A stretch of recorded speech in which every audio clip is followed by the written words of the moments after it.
اب لیکن پہلے یہ بات سیکھنا بہت ضروری ہے کہ کن صورتوں میں تیمم کی اجازت ہے اور کن صورتوں میں اجازت نہیں ہے۔ تو اس کا ایک آسان سا اصول تو یہ ہے کہ جو شخص پانی پر قدرت نہ رکھتا ہو، پانی پر قادر نہ ہو، وہ تیمم کر سکتا ہے۔ پھر اس قادر نہ ہونے کی دو صورتیں ہیں۔ ایک تو یہ کہ پانی ہی موجود نہ ہو، جیسے آپ مثال کے طور پہ ٹرین میں سفر کر رہے ہیں، میں اپنے پاکستانی ٹرین کی بات کر رہا ہوں معذرت کے ساتھ کہ ہمارے ہاں یہ صورتحال ہے، تو کچھ ہی دیر بعد آپ دیکھیں ٹرین کا پانی ختم ہو جاتا ہے، اور پھر بعض اوقات ایسے اسٹیشن پہ پہنچ جاتی ہیں جہاں وہاں پہ بھی پانی نہیں ہوتا ہے، اور اگر آپ کے پاس ہے بھی تو وہ صرف پینے کے لیے پانی ہے، وضو وغیرہ کے لیے نہیں ہے۔ تو ایسی صورت میں اب گویا کہ پانی نہیں، اچھا کہیں اتر کے کہیں قریبی آبادی بھی نہیں جا سکتے کیونکہ ٹرین کے نکل جانے کا اندیشہ ہوتا ہے۔ تو اب ایسی صورت میں جبکہ نماز کا وقت بھی بڑا قریب ہے اور آپ یہ سمجھتے ہیں کہ یہ ٹرین نماز کے وقت کے اندر کسی قریبی اسٹیشن تک بھی نہیں پہنچے گی اور قریبی آبادی سے پانی حاصل کرنے کا بھی کوئی ذریعہ نہیں ہے، تو اب یہ سمجھ لیجئے کہ عذر متحقق ہو گیا اور آپ پانی پر قادر نہیں ہیں، تو اس صورت میں آپ تیمم کر کے نماز ادا کر سکتے ہیں۔ اب یہ کہ اگر ٹرین چل رہی ہو تو پھر ہم تیمم کیسے کریں گے، یہ میں آپ کو سب بتاتا ہوں انشاءاللہ کہ کس طریقے سے اس صورت میں تیمم ہو سکتا ہے۔ اسی طرح آپ جہاز میں اگر جا رہے ہیں تو وہاں پر اگر آپ واش روم وغیرہ خراب ہیں کہ آپ وہاں پہ صحیح طریقے سے وضو نہیں کر سکتے اور ہوتا ہی بہت چھوٹا سا پرابلم ہوتی ہے،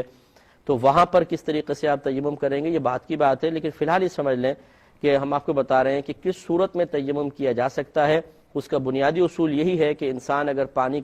پانی پر قادر نہ ہو تو وہ تیمم کر سکتا ہے، اور پانی پہ قدرت نہ ہونے کی ایک صورت یہ ہے کہ مطلقاً پانی ہی نہ ہو سرے سے، تو سمجھ لیجئے کہ وہ تیمم کر سکے گا۔ دوسرا یہ کہ پانی تو موجود ہو لیکن انسان اس کے استعمال پر قادر نہ ہو۔ اس کی کئی صورتیں ہو سکتی ہیں۔ مثال کے طور پر آپ ٹرین میں بیٹھے ہوئے ہیں، ٹرین آہستہ آہستہ جا رہی ہے یا تیز جا رہی ہے، ٹرین میں پانی نہیں ہے، لیکن اسٹیشن پہ ایک اسٹیشن وہاں سے گزرا ہے، اسٹیشن کے پاس سے ٹرین گزر رہی ہے، ادھر پانی بہت وافر مقدار میں موجود ہے۔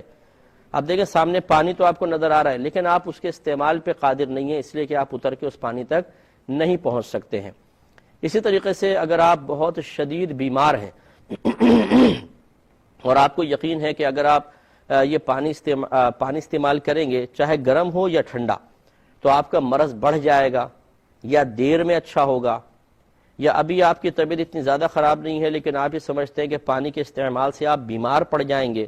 تو ایسی صورت میں بھی سمجھ لیجئے کہ آپ پانی کے استعمال پر قادر نہیں ہیں تو تیمم کیا جا سکتا ہے۔ لیکن اس صورت میں بیماری والے مسائل میں ذرا یہ غور و تفکر کرنا ہوگا کہ ایسا نہیں کہ آپ تھوڑا سا گمان کریں اور بس دل نے کہا کہ جی پانی استعمال کروں گا بیمار پڑ جاؤں گا تو آپ نے اس کا یقین کر لیا، ایسا نہیں ہے۔ اس میں تین چیزوں میں سے کسی ایک سے ضرور ثبوت ہونا چاہیے۔ نمبر ایک، آپ کی سابقہ زندگی کا کوئی تجربہ ہو کہ ایسی بیماری ہوئی تھی پھر آپ نے پانی استعمال کیا تو مرض بڑھ گیا تھا یا بہت دیر میں صحیح ہوا تھا، یا پھر کوئی ماہر ڈاکٹر جو خوف خدا رکھنے والا ہو وہ آپ کو بتائے کہ اگر آپ پانی استعمال کریں گے تو آپ کا مرض بڑھ جائے گا۔ جیسے ڈاکٹرز بعض چیزوں میں منع کر دیتے ہیں کہ پانی بالکل بھی آپ استعمال نہ کریں، تو اگر کوئی ماہر ڈاکٹر جو اللہ کا خوف رکھنے والا ہو، ابھی تو پتہ نہیں چلتا کہ اللہ کا خوف والا ہے کہ نہیں ہے، لیکن بہرحال اس کا یوں پتہ چل جائے گا کہ بعض ڈاکٹر جو ہیں چھوٹی چھوٹی چیزوں کے اوپر کہتے ہیں جی نماز چھوڑ دیں، روزہ چھوڑ دیں، آپ وضو نہ کریں، تو یہ مناسب نہیں ہے۔ ہاں واقعی وہ ڈاکٹر صاحب تھوڑے بہت دینی شعور بھی رکھنے والے ہوں اور وہ یہ محسوس فرمائیں کہ واقعی پانی کے استعمال سے ان کو نقصان ہوگا تو ان کا کہنا مان لیا جائے، اور اس صورت میں بھی سمجھ لیں آپ پانی کے استعمال پر قادر نہیں ہیں۔ تو سابقہ زندگی کا تجربہ یا ماہر ڈاکٹر کا مشورہ۔ تیسری چیز ہوتی ہے موجودہ مشاہدہ، کہ مثلا آپ پہلے کبھی بیمار نہیں ہوئے، ڈاکٹر نے بھی کچھ نہیں کہا، لیکن ایسا ہے کہ ہلکی ہلکی ٹھنڈ سی محسوس ہوئی، آپ نے پانی استعمال کیا، بخار ایک دم چڑھ گیا، پھر آپ نے کچھ تھوڑی دیر رکے، آپ ایک دو دن رک گئے، پھر آپ نے کیا تو پھر وہی ایسا ہو گیا مسئلہ، تو یہ موجودہ مشاہدہ بھی ثابت کر دیتا ہے کہ آپ پانی کے استعمال پر اب قادر نہیں ہیں تو تیمم کیا جا سکتا ہے۔ ایک کالر ہمارے ساتھ ہیں، السلام علیکم۔ اللہ الرحمن الرحیم۔ تیمم کے مسائل چل رہے تھے، ایک دو مسئلے اور کرنے کے بعد انشاءاللہ پھر جوابات کی طرف متوجہ ہوں گے۔ آپ کو بتا رہے تھے کہ تیمم کے جائز ہونے کا بنیادی اصول یہ ہے کہ انسان پانی پر قادر نہ ہو، اور اس عدم قدرت کی دو صورتیں، بڑی صورتیں ہمارے سامنے آتی ہیں۔ ایک یہ کہ پانی ہی سرے سے موجود نہ ہو، اور دوسرا یہ کہ پانی تو موجود ہے لیکن انسان اس کے استعمال پر قادر نہ ہو۔ استعمال پر عدم قدرت کی پھر میں چند صورتیں آپ کو بتا رہا تھا۔ مثال کے طور پر ایک تو یہ ہے کہ پانی موجود ہے لیکن فاصلے پر ہے، آپ اس کو حاصل نہیں کر سکتے، جیسے ٹرین میں جا رہے ہیں اور پانی اسٹیشن پہ موجود ہے، اسے حاصل نہیں کر سکتے ہیں،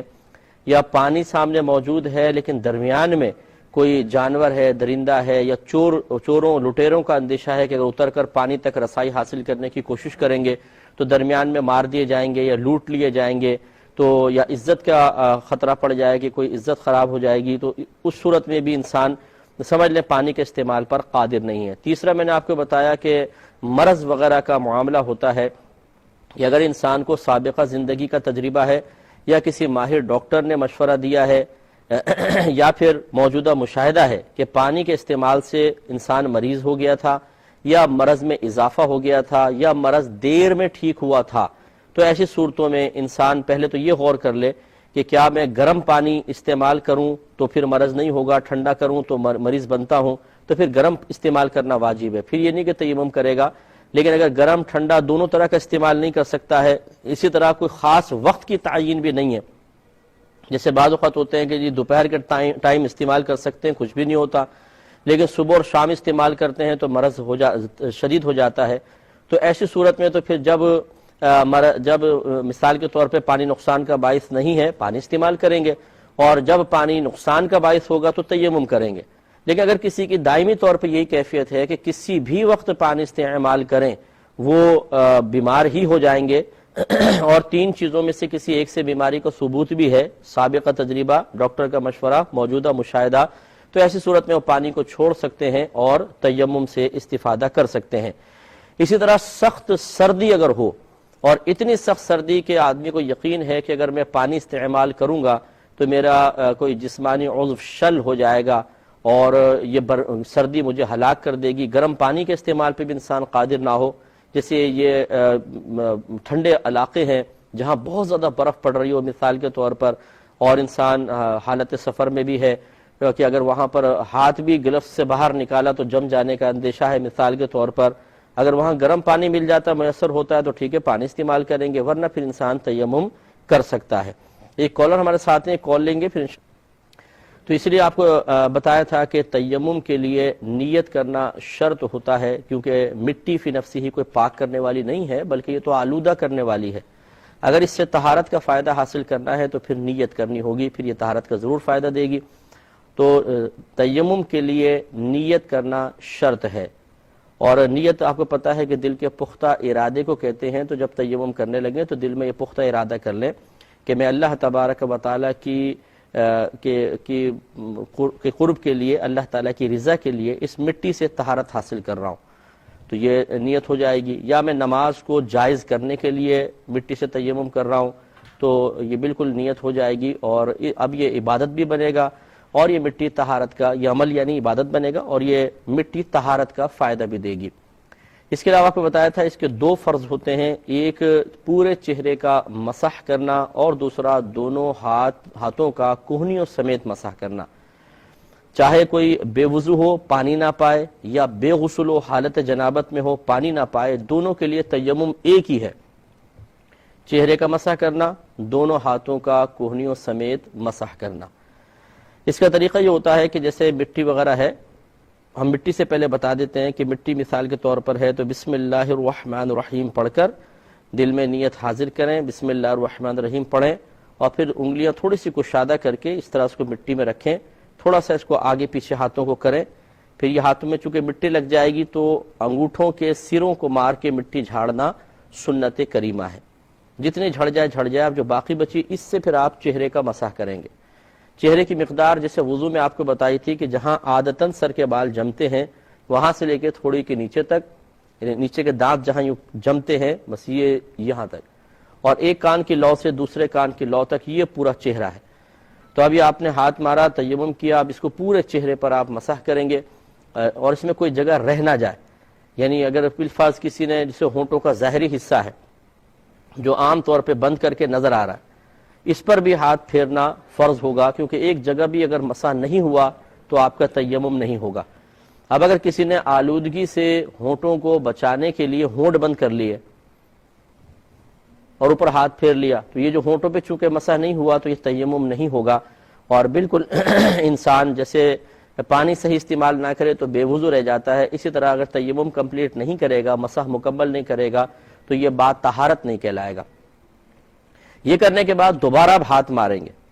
پھر دوبارہ وہ آگے پیچھے کریں، تھوڑا جھاڑیں، پھر الٹے ہاتھ سے سیدھے ہاتھ کا کوہنیوں سمیت مسح کریں گے، اس طرح کہ یہاں سے آپ ہاتھ لے کر آئیں، یوں گھمائیں، پھر اس کو یہاں پر لے آئیں، تو یہ بس مکمل ہو گیا۔ پھر اس طرح سیدھے ہاتھ سے الٹے ہاتھ کا مسح کریں، اس طرح لے کر آ جائیں تو یہ مسح ہو گیا۔ پھر دونوں ہاتھ کی انگلیوں سے دوسرے ہاتھ کی انگلیوں کے پشت کا اس سے خلال کریں، پہلے الٹے ہاتھ سے سیدھے ہاتھ کے خلال کر لیں، پھر سیدھے ہاتھ سے الٹے ہاتھ کے خلال کر لیں، اس طرح یہ پورا اوپر سے نیچے تک تمام جگہوں پر اچھی طرح ہاتھ پھیرنا ہوگا، تو یہ آپ کا تیمم کمپلیٹ ہو گیا۔ اب آپ نماز ادا کر سکتے ہیں۔ ایک آپ نے فرمایا کہ کن چیزوں سے تیمم جائز ہے، اس میں اصول شرع یہ ہے کہ جو چیزیں زمین کے جنس سے ہیں ان سے تیمم ہو سکتا ہے۔ زمین کی جنس سے کون سی چیزیں ہیں جنہیں اگر آپ گرم کریں تو نہ وہ جلیں نہ پگھلیں، اسے کہتے ہیں زمین کی جنس سے، جیسے پتھر ہے، مٹی ہے، ریت ہے، اس طرح جو سنگ مرمر کی ٹائلز وغیرہ سنگ مرمر ہے، یہ پتھر ہی ہوتا ہے، انہیں آپ لاگ آگ میں گرم کریں، گرم ہو جائیں گے لیکن نہ پگھلیں گے نہ جلیں گے، تو ان سے تیمم ہو سکتا ہے۔ اور ہمارے امام اعظم ابو حنیفہ رضی اللہ تعالی عنہ کے نزدیک پتھر پر مسح کیا جائے تو اس پہ غبار کا ہونا ضروری نہیں ہے، لہذا اگر سنگ مرمر کا چکنا پتھر ہے یا بعض اوقات گول گول چکنے چکنے پتھر ہوتے ہیں، اس کو بھی اگر آپ ہاتھ پہ پھیر کر اس سے تیمم یعنی ہاتھ پہ مسح کر کے اور تیمم کرنا چاہیں تو بالکل اس سے بھی تیمم کر سکتے ہیں۔ اور ہم اکثر مشورہ دیتے ہیں جو جہاز کے سفر کرتے ہیں وہ اسی طرح کوئی گول چکنا پتھر اپنے پاس رکھ لیں اپنے بیگ میں، تاکہ جہاز میں اگر فرض کر لیں یہ پرابلم ہوتی ہے کہ پانی وغیرہ نہیں ہے تو تیمم کر کے کم از کم آپ نماز ادا کر سکتے ہیں۔